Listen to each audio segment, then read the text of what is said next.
Аршыны алшын деген тақырыпты қозғамақшымын.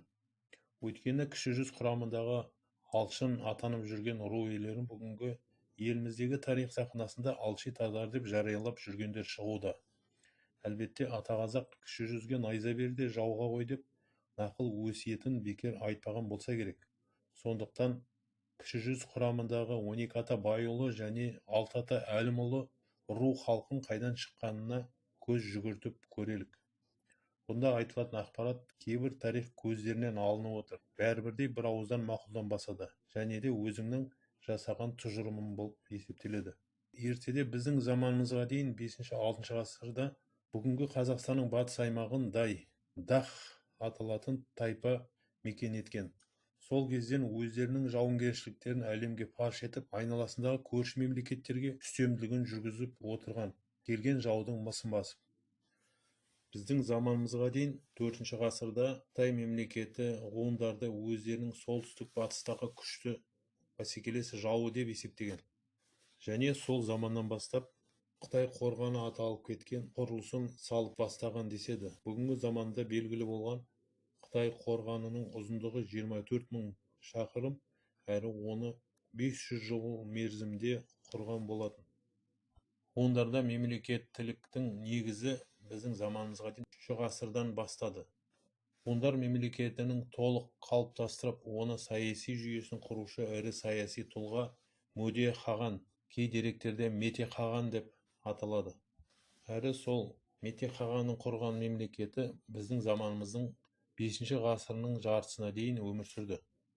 Кей деректерде Мете Хағанды Оғыз ханға теңейді түркі тарихшылары.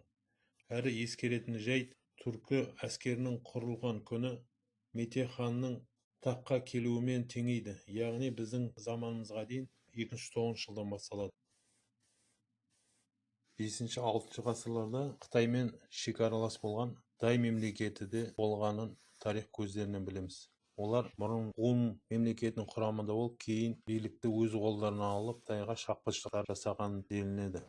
Ашина, көне түркше Ачини, басқа атаулары Ашина, Асина, Асен-тердің көне атауы.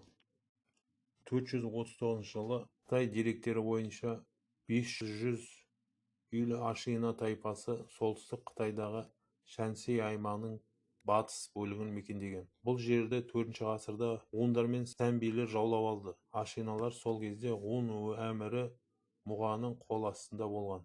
Кейбір деректе қытайлықтар ғұндардың бір елді мекенін талқандап, бүкіл халқын қырған деседі. Тек аман қалған ғұндық бір ханзада бала құтылып шығып, оны иесіз далада бір қасқыр бағып емізген деседі. Әрі ол Ашина аталып, болашақта оның ұрпақтары түркі мемлекетінің іргетасын салушы Ашина аталып.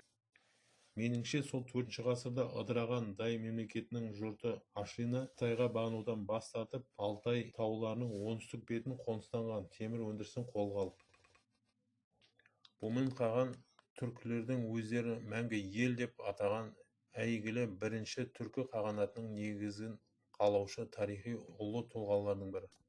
Ол Ашина тайпасы Жужан қағанатының қол астында болса да, темір өндіріп жүріп, мемлекетінің ұлғая түсіп, алғашқы 546 жылы өзін Бумен илхан етіп тағайындайды.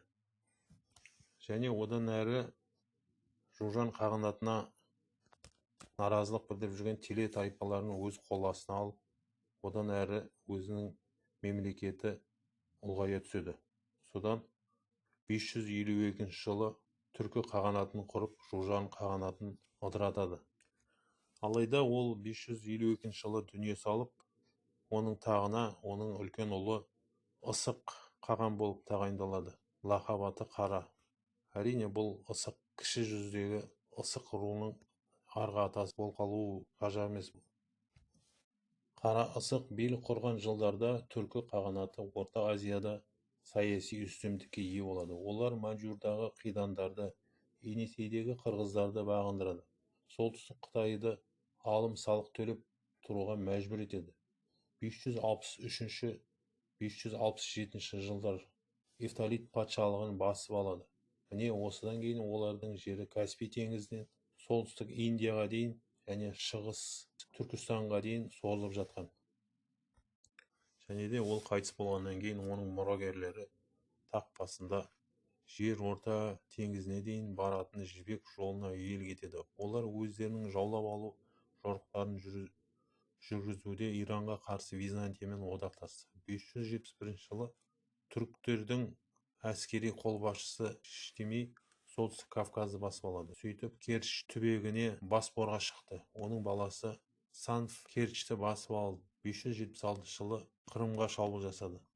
Бірақ Иштими өлгеннен кейін 592-93 жылдары билік үшін қырқыс басталды. Өзара қарама-қайшылықтар қағанатты әлсіретіп, оны 603 жылы шығыс және батыс түркі қағанаттарына бөлінуіне әкелді. Шығыс Түркістаннан Амурдарияға, Еділ өңірі мен терістік Кавказ далаларына дейінгі жер қағанат құрамына кірді. 704 жылы батыс түркі қағанаты ыдырап, оның иелік еткен жерлері дербес қағанаттықтар құрылып, соның бірі Хазар қағанаты және де Қимақ мемлекеті болған еді. Олардың билеушілері де сол Ашина тұқымдары еді. Заман өте келе көшпенді тайпалар бір-бірін ығыстыра бастайды. Солардың бірі 10 мен 13 ғасыр аралығында Қимақ қағанатынан қыпшақтар және де құмандар, оларды сары деп те атаған, орыстар половцы деп те атаған, сол тайпалар бір-біріне тізбектеліп батыс Еуропаға қарай қоныс аудара бастайды. Ол кезде батыс Еуропада печенектер және торклер, оғыздың бір тайпалары мекен еткен болады. Солармен араласып, кейін оларды жайылымдарын құмандар, сарылар басып алады. Сол билеушілердің алғашқы хандардың арғы-атасы болып келетін Ашин, орыстар деректерінде Асен деп келеді. Асен деген тұлға тұрады. Оның ұрпақтары, соның бірі есімі Таз, ол да шарылардың, яғни сарылардың, половцылардың ханы болып, Таз Боньяк ханның ағасы деп келеді. Осы құмандар, сарылар жаңадан бұрын болған Волжский Булгария ыдырағаннан кейін осы Балкандар жаңа Волжский Булгария құруына жәрдемдесіп, солардың көшпенді жорығына да қатысып, мемлекет құруына себепші болады. Және де сол жаңадан құрылған Волжский Булгарияның да билік басына Ашина тұқымынан тұлға таққа отырады. Яғни осы бүгінгі Дешті Қыпшақ деп отқан даламыздың батыс өңірін сарылар, құмандар билеген болса, шығыс бетін Қыпшақ билеген деседі. Кей деректерде де Сырдың өңіріндегі аталып отқан Бершкент көне қаланың сол половцылардың бір алғашқы астанасы болған деген дерек бар. Атырау өңіріндегі бүгінгі Сарайшық аталатын қаланы осы сарылар, яғни құмандар половцылардың алғашқы салған қаласы деп атауы да болады. Өйткені атауы да бұрынғы орыс деректерінде Сороченко деп келеді. 2 ғасырға жуық мекен еткен осы батыс Еуропаны көне қалалар тұрғызылады. Соның бірі осынғы Харьковтың орнына бұрын Шарухан деген, Сүгір деген қалалар тұрғызылған болады. Және де Тана деген қала болғаны тарих көздерінен білеміз. 13 ғасырда Шыңғыс хан оңтүстік шығыста Моңғол мемлекетін құрып, Қытайға, одан бері қарай Орта Азияға қарай өз жорығын бастап, бір бөлік әскері осы бүгінгі құмандардың жеріне де келіп жетеді. Және де бір құлаққасарлық жайт, ол дейтін келген сол Моңғол әскерлерінің половцыларға, шарларға біз бәріміз ата-бабаларымыз, тегіміз бір елдің жұртымыз деп соғыспай бір-бірімен келісімге келгені тарих көздерінде бар. Десек те бір себептермен половцылар, құмандар, яғни сарылар Шыңғыс әскерінен жеңіліс тауып, кейін ары қарай Балканға қарай бастайды. Моңғол мемлекетінің кейбір хандардың есімдері кіші жүз руы иелерінің есімдерімен бірдей. Атап айтсақ, Адай хан кіші жүзде Адай руының арғы-атасы болса керек. Есен Темір хан кіші жүздегі Есен Темір руының арғы-атасы болса керек. Шеркеш хан Алтын Орданы билеуші, кіші жүз құрамындағы Шеркеш руының арғы-атасы болса керек. Әлім хан, ол да кіші жүз руының Әлім руының арғы-атасы болса керек. Яғни менің тұжырымым бойынша сол солтүстік шығыстан келген Моңғол тайпалары да арғы сол дай тайпаларының бір бөлігі болса керек. Өйткені Шыңғыс ханның ұрпақтарының есімдеріне де назар салар болсақ, Шағатай, Бұқадай, Дай, Адай есімдеріне ұқсайды. Алайда дербес мемлекеттердің қасіреті бәрі бір-біріне ұқсайды. Яғни билікке таласу, соның салдарынан мемлекет ішкі тартыстарының арқасында ыдырап, өзінің алғашқы қуаттылығын жоғалтып, дербес мемлекеттерге ыдыраған көзіміз жетіп отыр. Шарылардың, яғни құмандардан шыққан Байбарыс есімді Беріш руының атасы Мысырда сұлтан болғанын белгілі.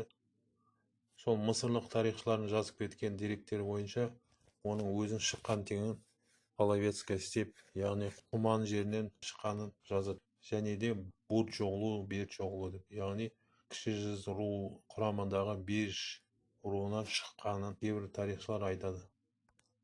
Сөзімді қорытылай келе, өзімнің көзі жеткізгенім Алшын деп аталып отқан ру иелері өзгертілген Ашина руының болнамасы болды деп тұжырым жасауға болады. Тағы бір ескеретін нәрсе, бүгінгі ішкі Моңғол мемлекетінің құрамындағы аймақ Алшин аталып отыр. Әрі ол Қытайдың бір автономиясы болып есептеледі. Әрине осы тақырып әрмен қарай зерттеуін талап етеді. 75% кіші жүз құрамындағы Алшын атанатын ру иелерінің ДНК гаплогруппалары бірдей екенін заманауи генетик ғалымдары анықтағанын ескерер болсақ, олардың барлығы өткен замандағы Дах, яғни Дайдан тараған халық екенін түсінеміз.